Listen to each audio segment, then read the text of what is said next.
আমার নাকের সমস্যা ছিল এবং আমার নিঃশ্বাসেরও নিতে অসুবিধা হতো এবং শ্বাসকষ্ট ভাবটা দেখা দিত এবং অনেক জায়গায় অনেক ডাক্তার দেখিয়েছি, কিন্তু কোনো কাজ হয়নি। মানে হয়তো কিছুদিন ভালো থাকতো, আবার যে কাছে হয়ে যেত। কিন্তু আমি একদিন ফেসবুকে এই স্যারের সমস্ত ডিটেলস দেখে আমি এই ফেসবুকের আমি বহরমপুরে এসে যোগাযোগ করি এবং পরে আমি ডাক্তারবাবুকে দেখাই। ডাক্তারবাবু বললে এই ওষুধের দ্বারা এখন আর সারবে না, যে পরিস্থিতি, একটা অপারেশন করতে হবে। সেই দেখার পর আমি একটা সিদ্ধান্ত নেই।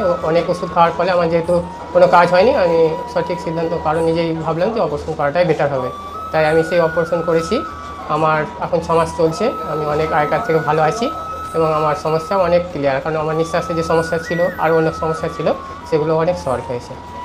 এবং আমি সেখানে চেক আপে এসেছি। আমি ডাক্তারবাবুদের পরিষেবা এবং আদার্স যারা এখানে আছে তাদের পরিষেবা অনেক ভালো। এই হিসাবে আমি এখানে যাতে অন্য লোক এই আমার মতন এসে এখানে যাতে সঠিক ট্রিটমেন্টটা পায়, তার জন্য অনুরোধ করছি। হ্যাঁ, আমি অনেক খুশি। হ্যাঁ, অনেক ভালো আছে। হ্যাঁ, অবশ্যই পারে, অবশ্যই সঠিক চিকিৎসার জন্য এখানে হ্যাঁ, সঠিক চিকিৎসার জন্য এখানে আসা একান্তই দরকার।